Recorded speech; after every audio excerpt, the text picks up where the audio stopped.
Following the success of the Armory Show, Brancusi is invited in 1914 to present what is his first solo show in the world. John Quinn, who is the greatest American collector of his days, acquires his first sculpture of Brancusi. And he will own, at the end of his life, more than 30 sculptures by Brancusi.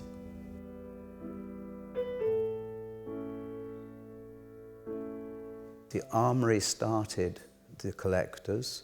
It started his career. 90% of his work sold in his lifetime were to the United States.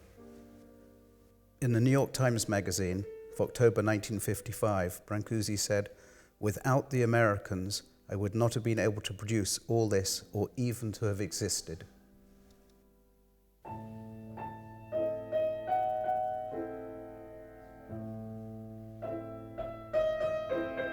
When Brancusi died in 1957, he appointed as sole legatees his very close friends, Istrati and Dumitrescu.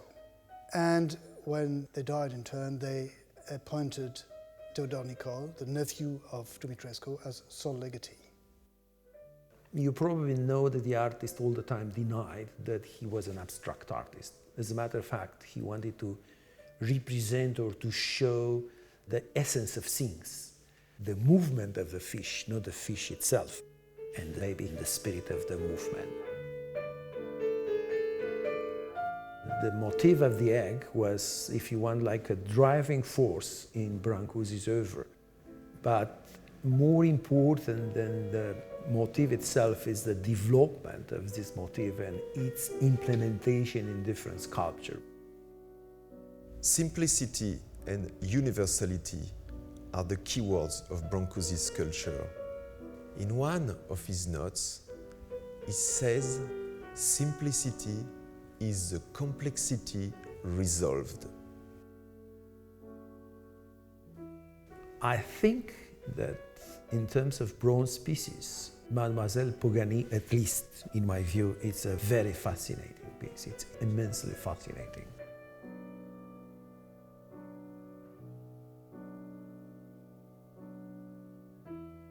Everywhere I look, I can see the power and influence of Brancusi. He is still the most modern of modern sculptors. My friend Frank Stella, incredibly indebted to Brancusi. Carl Andre, unbelievable. Even more, Flavin, dedicated works to Brancusi. None of these artists would really be the same without Brancusi.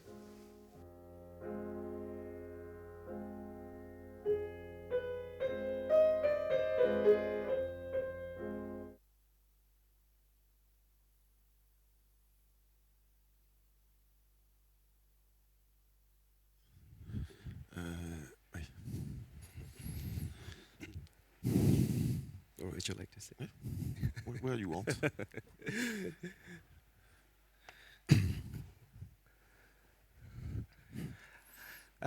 Good afternoon. Thank you for being here towards the end of what must be a really long day for everybody. My name is Dorian Chung, and I'm Chief Curator of M+ here in Hong Kong, a museum of visual culture that is set to open in late 2017. And I am sitting here with Jérôme Neutre, who you have already seen in the introductory video. And I will just read a very short bio that is in the guidebook.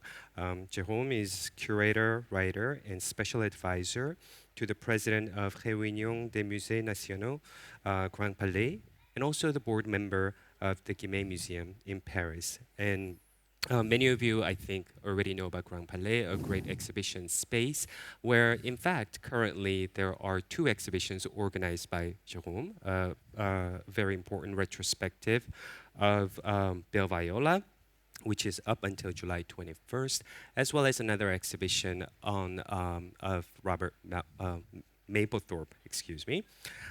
So I'm here to perhaps grill Jérôme a little bit about Constantin Brancusi, because many of you may be wondering why we're talking about Brancusi, one of the early 20th century modern masters in Hong Kong. But perhaps one way of starting this conversation is maybe turning to you as an individual curator, practicing curator, who organized the current exhibitions all of Viola and Mapplethorpe, and what connections might be there with Brancusi. You, in fact, also organized an exhibition of Brancusi at Paul Kasman Gallery, as you saw in the introductory video. So if you could just start by talking a bit about what connections might there be, or maybe there isn't any. Thank you, Dorian. Thank you to you for coming to attend this conversation.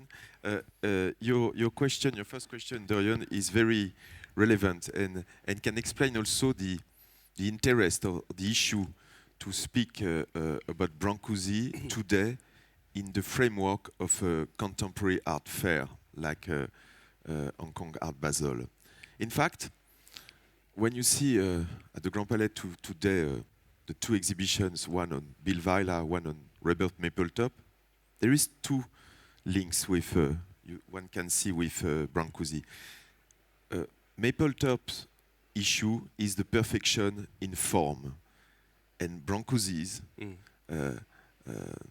launched this quest of perfection in sculpture, and everybody knows that Mapplethorpe was saying that he was a sculptor in photography, more than a photographer, and that he would have been a sculptor if he would have been born 100 years before. But in 1970, photography was a way to make a sculpture. Bill Viola is the other, embodies today the other quest of Brancusi, which is a metaphysical quest. As the estate of Brancusi, Theodore Nicol recalled in the short video you have seen just now, Brancusi used to say that art was representing the essence of the things, not the things itself. And that is exactly a definition of what is metaphysics. In Bill Viola's work, all his work is to drive us to think about the essence of the things. So I think that to say that there is a link, and if I am interested in Brancusi, if I have studied Brancusi, it was first as a philosopher, because I have PhD in philosophy and I studied philosophy, and Brancusi was exactly, for me and for a lot of people, the definition of an artist who don't only make us sing, but who make us thinking. And that is very important, you know, this definition by a famous French poet, Paul Éluard, about donner à voir, to make us sing, one could translate. And I think that you have with Brancusi, like with a lot of artists in the 20th century also, and before, the definition of the art as a way to make us thinking. And that's why I was interested first in Brancusi, and secondly, I met again Brancusi and I studied it when I was living in India. I worked 4 years in India and I studied Indian art, and I discovered, and we will talk about that if you want, because here it's a great place, Hong Kong, to talk about that, about the Asian influence of the work by Brancusi, which, by the way, you find again in Bill Viola's work, which is totally influenced by the Asian culture and civilization. And one cannot understand Bill Viola without knowing this very fundamental background for him. And third, I will say, the third time, I again met with Brancusi, curating contemporary art shows, because, and that is the point today. I really strongly think that one cannot really apprehend the contemporary art without having Brancusi in mind. Like we just recalled in the video, but it's a fact that not only the minimal art from the US was very influenced directly by Brancusi, and in the video, Paul Kasmin was quoting, for example, Dan Flavin. The first neon by Dan Flavin is, the title is parallel, but dedicated to Constantin Brancusi. This is in the subtitle, dedicated to Constantin Brancusi. And when people asked him at that time why this neon sculpture is dedicated to Constantin Brancusi, Flavin answered, because in the polished bronzes by Brancusi, I discovered that light and material could be one. And it's what I am trying to make with my neon. Right. Same thing, the first lever by Carl André in the mid-60s is also, and he said that, not dedicated, but inspired by Brancusi, because he said himself, the artist at that time, I have put the endless column by Brancusi down to earth. And that was his position. Right. The same years, Richard Serra went to France. At that time, you know that the French state had inherited the studio of Brancusi, and they had recreated the studio of Brancusi more or less in the Palais de Tokyo. Right. Now the Brancusi studio is in front of the Centre Pompidou. But at that time it was at the Palais de Tokyo, and Richard Serra, as a young artist in 1966, 65-56, went to Paris and studied. He wanted to study the studio of Brancusi. He made a lot of sketches, etc., etc.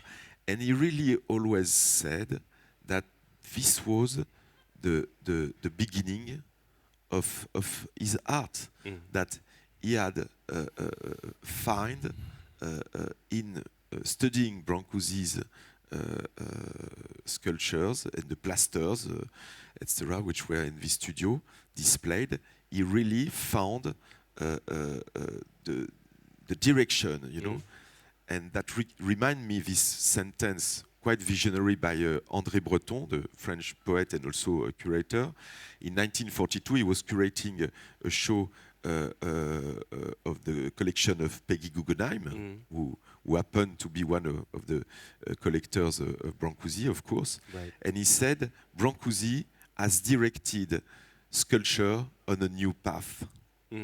So it was very visionary, this sentence. So that said, it is quite current to talk about the influence of Brancusi on the minimal artist, and also on artists or designers like Noguchi, Right. who was who discovered, he counted that, who discovered in fact Brancusi during a solo show at the Brummer Gallery in New York in 1928, and then after, thanks to a Guggenheim grant, he went to Paris and had the privilege to be the assistant of Brancusi during a few months, and that changed totally, radically his style. But that is very current to say all that, and we all know that.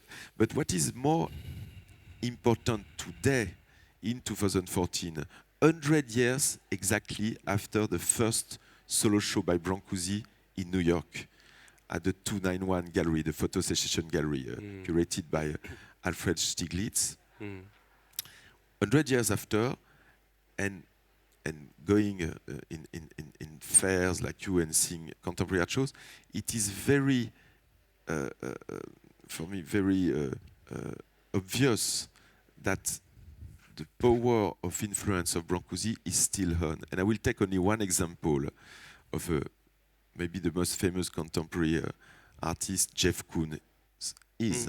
And by the way, we'll have a great retrospective in France this fall. He used also to say that, to call one of his first big balloon sculpture Brancusi Bunny, you know? And what is the link between both of them is the reflection, you know? The shining treatment of the material. And that, and I will write to you one aphorism by Brancusi because Brancusi, and it's why I speak of him as a metaphysical artist, he used to write a lot, and I had the chance, thanks to the estate, also to have all the manuscript of his notes of the studios. He was, which are now in the library of Centre Pompidou, by the way, and he used to write a lot of notes, which are like aphorism. It's not like little scripts for sculptures of ideas. It's very deep aphorism, like proverbs. And one is the title of this panel, you know, Simplicity is Complexity Resolved, which is so deep and so strong. But one was, we do not see real life except by its reflections. And this sentence could be linked with another one in which he says, art is like a mirror in which each of us can see what we think. And I think that the shining treatment of the material in the sculptures by Jeff Koons are inspired by that. After, from where it is coming, that is something we can talk, because we are today in Hong Kong, at the center of Asia, and I strongly believe that a lot of things come from this area. Yeah. Well, let's go back to that important exhibition in 1913, his first solo exhibition that you were talking about, organized by Alfred Stieglitz. But you know, the image that is coming up right now is the entrance area of the 69th Regiment Armory. Yeah, that was the Armory show in 1913. Correct. Right. I was talking about the first solo show. But you're right, Dorian. Yeah. Everything started at the Armory show, the first Armory show in 1913 in New York. The goal of this big fair was to give to the New York audience a panorama of the contemporary art creation all over the world. Right. And so the curator went in different countries, and mostly, of course, in Europe at that time, which was a very big hub for contemporary art. Sure. And in fact, Brancusi, who was a Romanian-born artist, had settled down in Paris in 1904, and he was there, admired by some friends, and mostly American friends, by the way, because he was a very good close friend to Edward Steichen, who was living in Paris with Edward, also Alfred Stieglitz. He had some people who were very visionary in their admiration for Brancusi, but sadly, he was not at all recognized by the French curators and the French collectors. And in 1913, when Arthur B. Davis, the president of the Armory Show, traveled to France and visited Brancusi's studio, he said, "This is exactly for this kind of guy that I am organizing this show." And so Brancusi sent 5 sculptures to the Armory Show.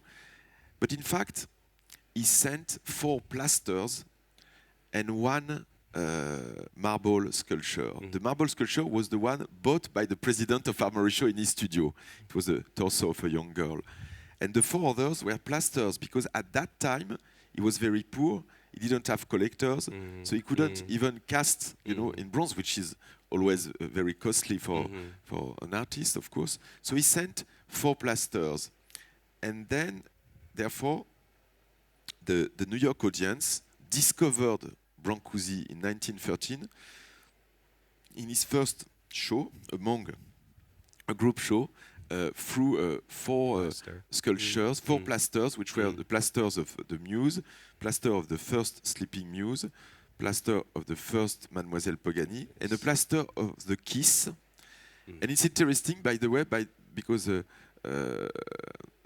last week, I think, in an auction house, a plaster of the Kiss was sold. So 100 years after. And one can see, in fact, here, the display of those plasters and this marble sculpture. For the anecdote, Brancusi was not at all happy of this display because he thought, he considered it was too much, you know, Too crowded. crowded and busy, and so he was not at all happy. But he should have been very happy of the results, because among all those artworks presented in 1913 at the Armory Show in New York, his works created a very big effect. In fact, like always, when there is something new, Right. it created some polemic, some controversy. And you had, for example, in the New York press, some cartoons criticizing Brancusi, Mademoiselle Pogani, saying it looks like an egg put onto a cube of sugar. That's right. Yeah. And that was for the big press. Some students of arts of Chicago burnt an effigy of Brancusi because it was like. But in fact, they were pushed by their very conservative teachers, Right. who were totally panicked in a way. Yeah. To see, in fact, the invention of abstract art arriving. And so a lot of controversy. At the same time, the main collectors at that time, and in the film we quote John Quinn, who was really the greatest modern art collector of that time, but also Agnès Meyer, who will be the founder of the 291 photo secession gallery, and a lot of people of that time acquire immediately some Brancusi. So, in fact, Walter Kuhn, who was the curator of the Armory Show, turned to be immediately the agent, like the dealer of Brancusi, because Brancusi didn't have any dealer, nor in Paris, nor in the US, of course. And because of that, thanks to that success, the very trendy and cutting-edge gallery of that time, the Photo Secession Gallery, known also by its nickname of the address, the 291 Gallery, Right. proposed to Brancusi a solo show. And it happened that in 1914, so the year after the Armory Show, Brancusi got his first solo show. He was born in 1876, so he was like 38, and it happened to be his first solo show. Then the story, and I made first this solo book. show ever. Yeah, first solo show Right. ever. Not just in New York. And so this solo show will have a fantastic success. He will sell a lot. He will sell also some polished bronzes, and then after he will have till the end of his life, almost every if not every year, sometimes 5 shows in 1 year in New York in 1928. Yep. It's incredible. Either group shows or solo shows or institution shows. And in fact, he will have till the end of his life a growing recognition in New York, a growing numbers of major collectors, shows in institutions, until a big retrospective in 1955 at the Guggenheim Museum. Right. He will be part of 12 shows in the MoMA Museum during his lifetime. But at the same time, no gallery in Europe, almost no collectors, except very rare names, like Jacques Doucet, for example, the famous collector who was the first one to buy the Demoiselle d'Avignon, Right. a guy who had the right eye. When nobody wanted the Demoiselle d'Avignon, he purchased it, and immediately he bought Brancusi.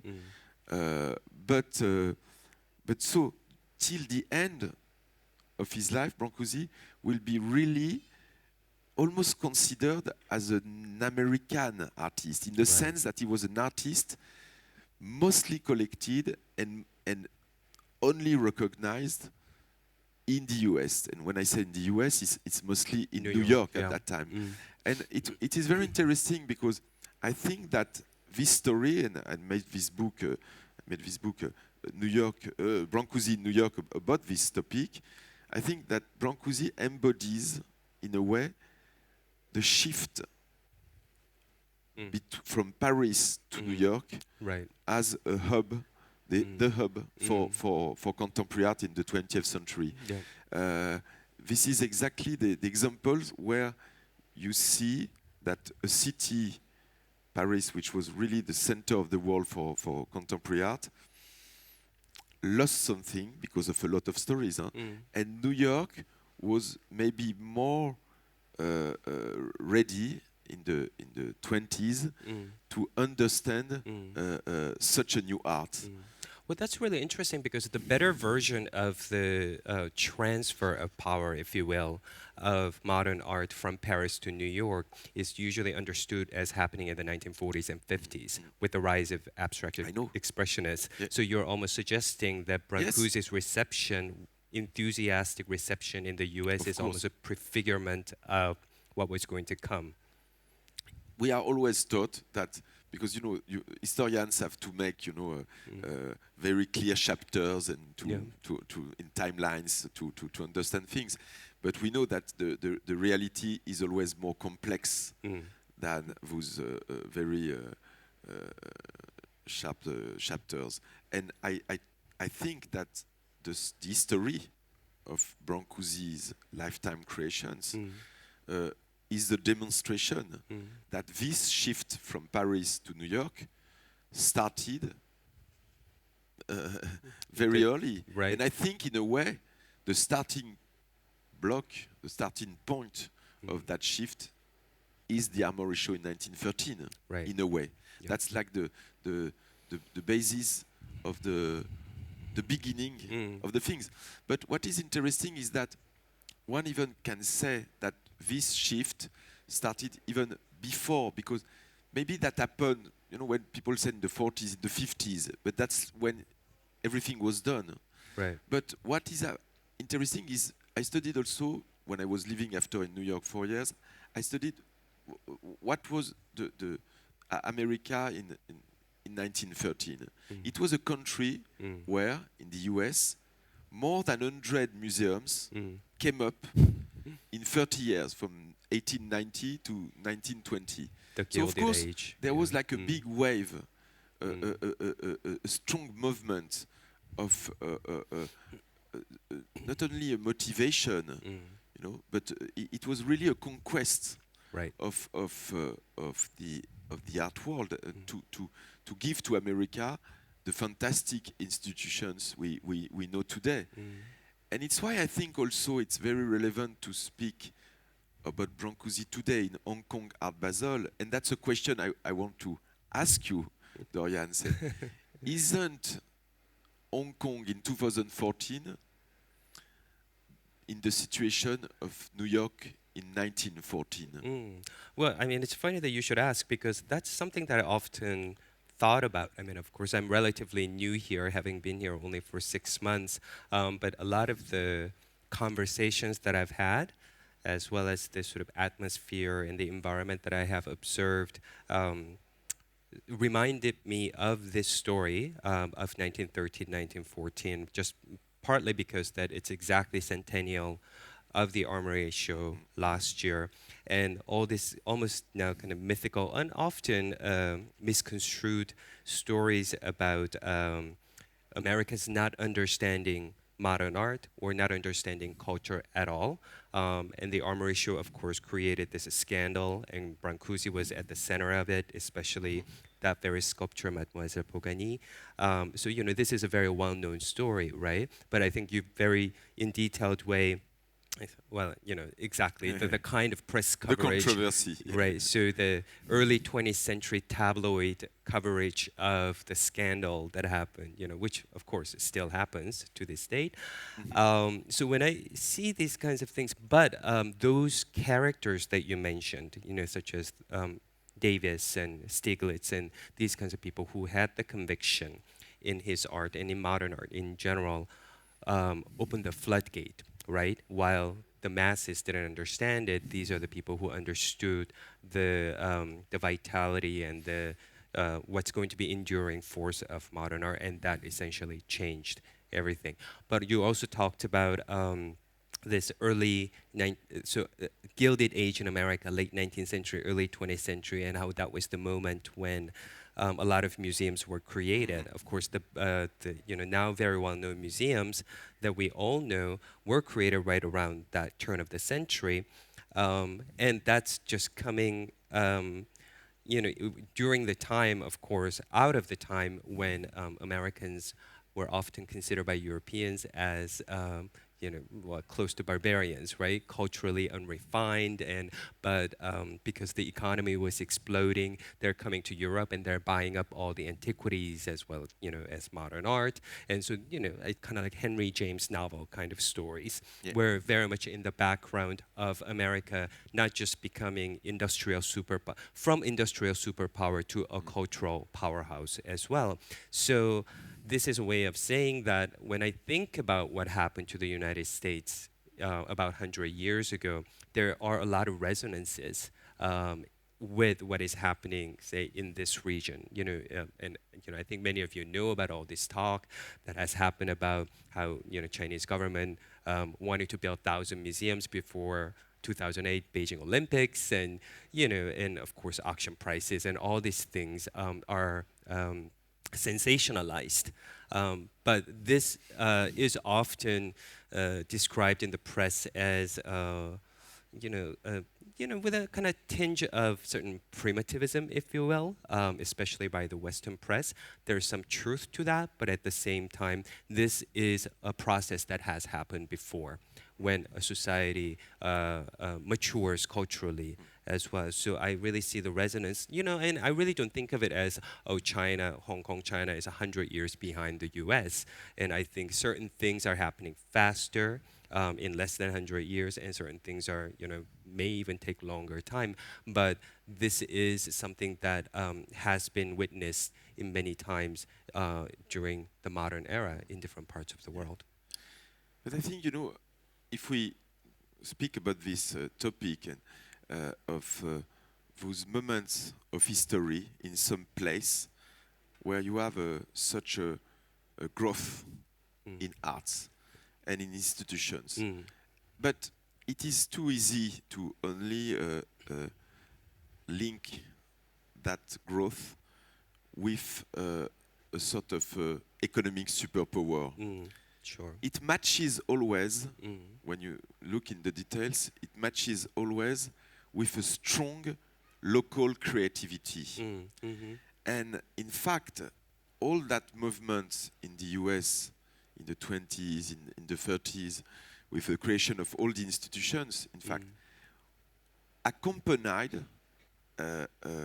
stimulated an incredible wave of artistic creativity. Right. And it's another matter of, it's another fact, historical fact, that the second part of the 20th century was totally dominated in the contemporary art by the American art scene and not by the European art scene. Right. This is a fact. And I think that today I am very personally very surprised, but positively surprised, but by the creativity in the Asian continent, generally speaking, because it has to include also India is also has a strong art scene, but in the Chinese world is really exploding, not only economically or in terms of building institutions, but in terms of creativity, of creation, and that at the end of the day, that's the main thing, And then there's something also really interesting about what they are often seen as binary contradictions, modern and ancient, right? And what makes Brancusi really interesting is that when you look at the materialities, the surfaces and whatnot, you could say that he was clearly inspired by certain shiny, reflective modernity, but at the same time,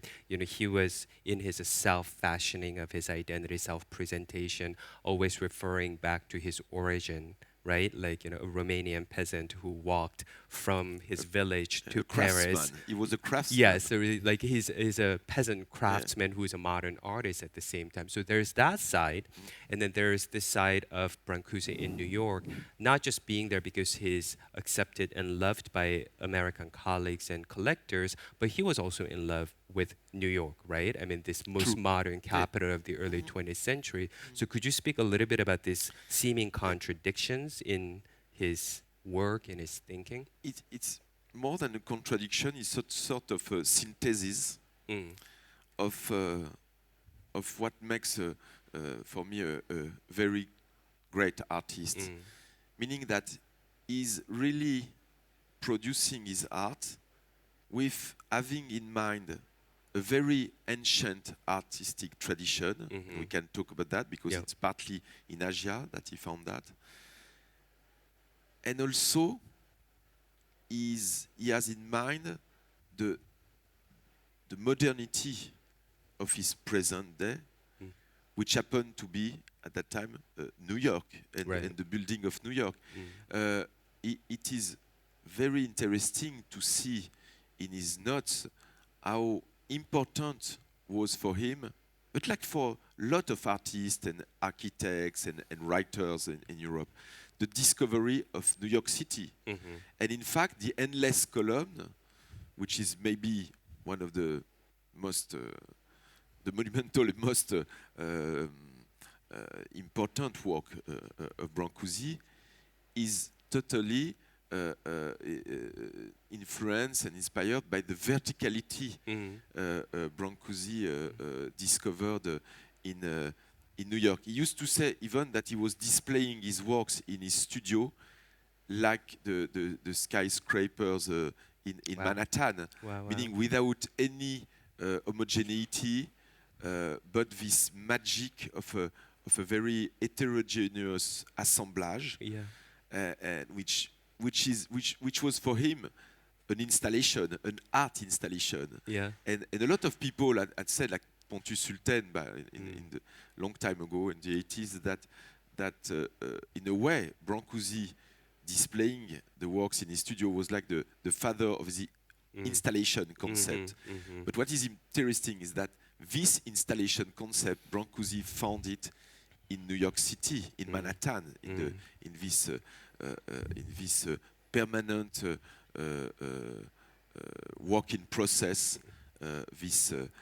This island was, and that again recalls us the other working process Hong Kong is. Right, it kind of makes you wonder what he would have made of Hong Kong if he came here 100 years later. But what is interesting is also to see that, of course, he's totally immersed into this modernity, because even for example, the Polish bronze sculpture, he came. There is a record of that. He came to the aircraft fair, which took place at the Grand Palais at that time, in the early 1913 or 12, and he went there with Léger, Fernand Léger, and Marcel Duchamp, and it's very well known that when he saw the first aircraft with their brass,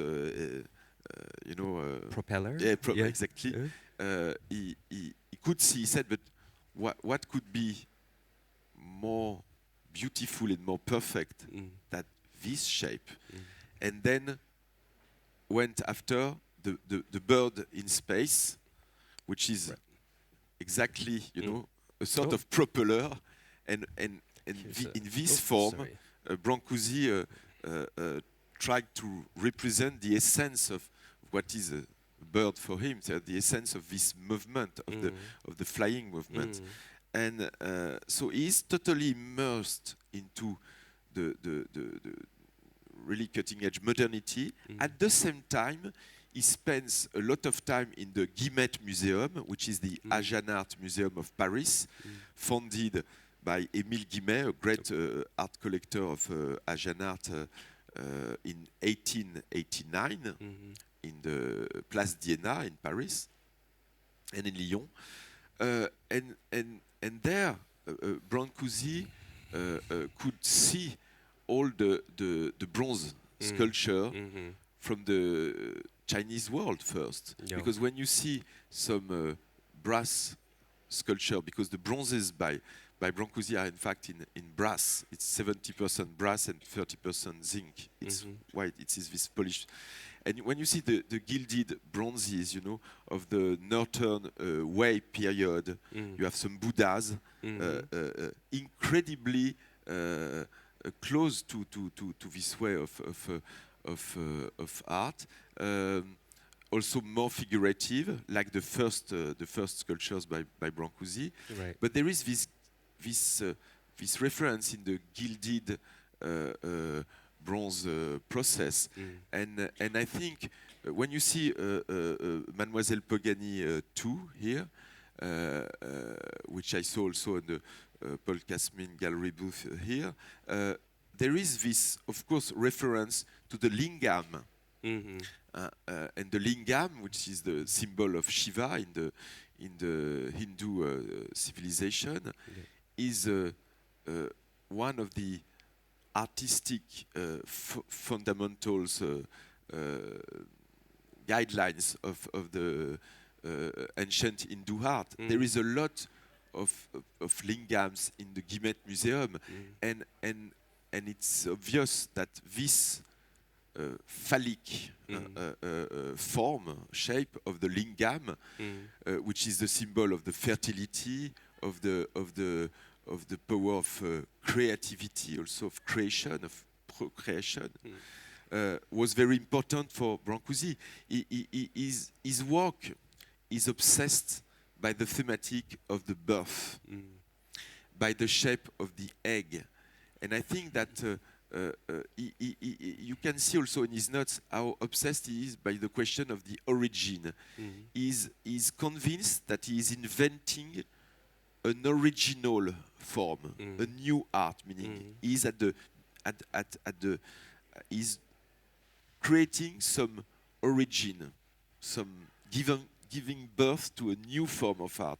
So he's always obsessed by the thematic of the birth. In the newborn and in a lot of series, you have this thematic, and I think that this is the lingam that you can, of course, also you will find it in the famous Princess X that created a scandal in France.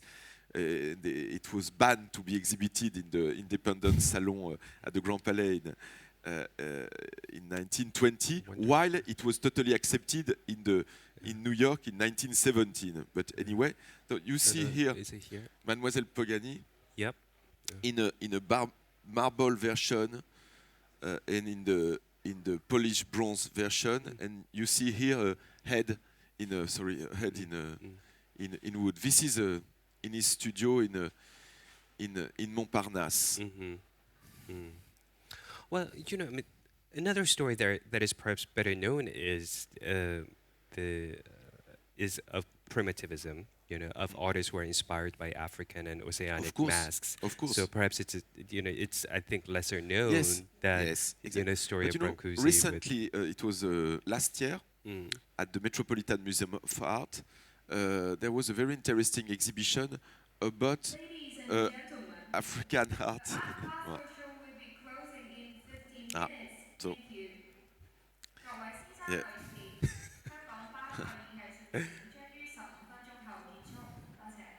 So I guess that means that we have about 15 minutes as well. Okay. But just in 1 minute, to say that the show at the Met last year was about the avant-garde and the African art, which is a very now common topic, very relevant, of course, for many artists. But I really think that what was understudied or under-highlighted, and for me, as relevant as for African art influence, is the Asian art influence.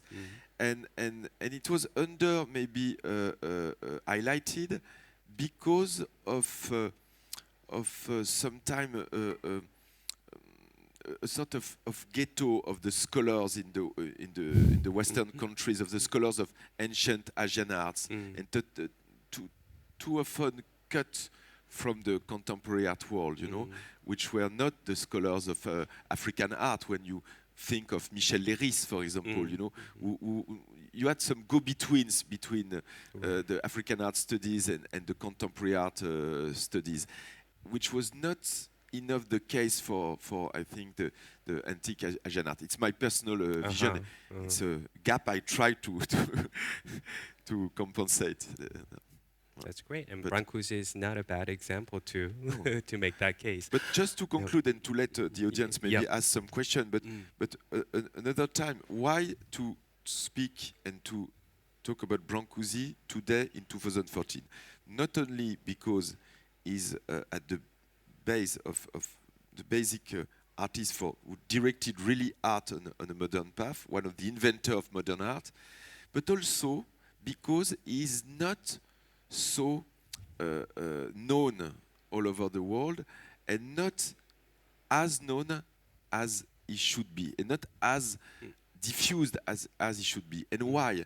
Because in fact, Brancusi suffered of one thing compared, for example, to Picasso, is that he produced in his lifetime 220 works of art, when Picasso produced hundred thousands of work in all the mediums. So Brancusi, because of also a lack of collectors, a lack of recognition in Europe, etc., and even if he passed away, he was 81 and worked a lot, he created 220 works.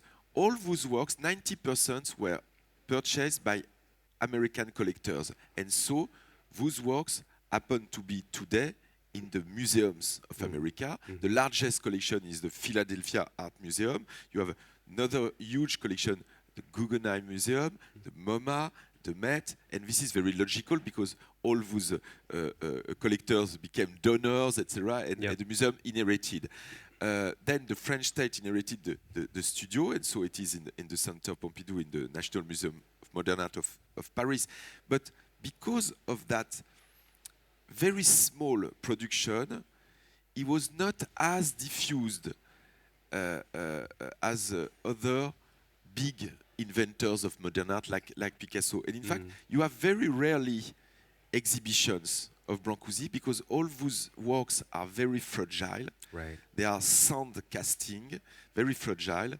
And you know how the museums are difficult also for the loans, etc. So, of course, there is not a lot of shows and there is not a lot of sales. And what happened last week with the auctions of the Kiss is very rare because, in fact, almost every work of Brancusi are in museum collections. They are not so for sale. And so that's why one positive point to compensate that is the decision that the estate of Brancusi has taken recently to continue the edition of some sculptures, some casts, so in posthumous casts, and I think it's great if they can add, you know, maybe because that will be maybe 40, 50 sculptures more out of 220, which is nothing, and that maybe could allow some museums, and that's the case in Germany, that's the case in Japan, that's the case in UK, and that's the case in France, that allowed to some museums to be able to present such an important artist to understand the history of contemporary art and the history of 20th century, but also today's creation. Well, that's a great way to conclude, and then maybe ask if the audience has questions. Yes. I have a few questions. Do you think this big wave of museums in China will take over like the Americas did to the world scene? US? Okay. My name is Juan Gabarron from the Gabarron Foundation in New York. And I would like to ask Mr. Neutris if this new wave of museums in Asia is going to take over the art scene of the museums in US and Europe, and if the answer is gonna be yes. When that you guess it could happen? Dear Juan, if I had the crystal ball, you know, or if I No, could of read course. the answer in this class, I would be the most powerful person in the planet of art. No, frankly, sincerely, I think your question is very relevant. This is a question mark we all think of. Frankly, I don't have the answer. What I can say is that I lived in my life. I lived in Spain, by the way, but I live also in France a long time, and I live in France. But I lived also in India, so traveling extensively in Asia during 4 years, and since that time I continue to spend like 5 weeks a year in Asia. And I lived in the US, but not in the US of the 20s. And what I can see is that undoubtedly, New York is still the main hub for the art market and for the diffusion of art. But one can see that there is a mesmerizing creativity in the art world of Asia, and mostly in, you know, you have, like in the Guimet Museum, I'm also a board member of Guimet, we divide the Asian continent between two big sections, the Chinese world and the Indian world, which is quite a current way of definition. And in fact, in the Chinese world and in the Indian world, you see such a great creativity. I see an energy which could be explained by many factors. You know, one factor is like, for example, in India, 600 million of people have less than 25 years old. You know, that you have such a great education and such the power of both of a great past, great civilization past, mixed with the economic power of a growth in the middle of a world, especially a Western world, with not sinking, but with like in the middle of a tempest. So I can see all the elements combined with some very strong support from institutions, from economic tycoons, from governments. All the elements are here to create a big hub for art. So undoubtedly, that will be, and that is already, a place to deal with as one of the main hubs. But the You think it definitive will be answer, I don't know. in 5 years or 20 years, 50? I don't know. I don't know. I don't know. I think it may be already the case partly. And one quick question, more for you. You said at the beginning that probably, if I didn't misunderstood you, the new Brancusi today would be Bill Viola? No? No, it was no. I Sorry, wasn't. No, then sorry. who It was a would be? misunderstanding. No, I was just explaining to Dorian, answering his questions, that like not a joke, but like to say that the contemporary artists I'm working on have links also with Brancusi. And when you talk anyway to Bill Viola about Brancusi, he will tell you about that, about this. You know, there is a sentence that I just found again by Brancusi. What is real is not the external form, but the essence of things. It is impossible for anyone to express anything essentially real by imitating its exterior surface. So he is a metaphysical artist in the sense, and I was saying this is a link with Bill Viola, but you can say that it was a way to say that whatever the medium is, it could be video art, photography, sculpture, Brancusi is, you find Brancusi in the speech or in the mind of most of the greatest artists of today's creation. So you think there is no new Brancusi today? Maybe. I guess I will find it in the Hong Kong Art Basel Fair tomorrow while visiting the booth. Then I will text you, Brad, immediately. So just one last question for Mr. Chong about this big wave of museums coming up. What would be the lesson learned and what you think it would be the new opportunities and also the risks in general, or for the M+ Museum? Thank you. You know, perhaps I had a slightly different view. Until about 6-7 months ago, I only worked for American Museum. So that wave of museum building that I was speaking about in the late 19th century and 20th century, so maybe about 4 or 5 generations after, I was one of the beneficiaries of that, you know, which means that it's a system that has very well established infrastructure. And I'm not just talking about the museums, but the market, you know, gallery system, the auction houses, and the museums with a very complex and well-established board structure. And of course, general cultural philanthropy. If you're in that position, it is really easy to be dismissive or critical of, you know, all the things that you hear about museums being established in such short time, and then they don't have the longevity, you know, which you hear often about what's happening in the Chinese museum world. But now that I'm here, and you know, you may know about M+ or the wider West Kowloon Cultural District, and you know, I mean, this is a different kind of structure. There are other national or governmental museums that you find in other parts of the world, but I think this is also its own unique structure. We're not a governmental museum. It is a public body established by the government with a large endowment. So it's a different model than I ever worked in. And that's also not only in contrast to the American model or European model, but also what we are seeing in China, where you know, it's hard to define what is exactly public museum or privately funded museum. But it's been so far fascinating to see. So I guess the lesson learned is to be a bit more patient and observe what kind of new model of operation, what kind of new culture of philanthropy might come up in China, because I think it is unpredictable. The conditions that are determining what contemporary China are. Ladies and gentlemen, Got the it. show is now closing. Thank you for visiting Art Basel.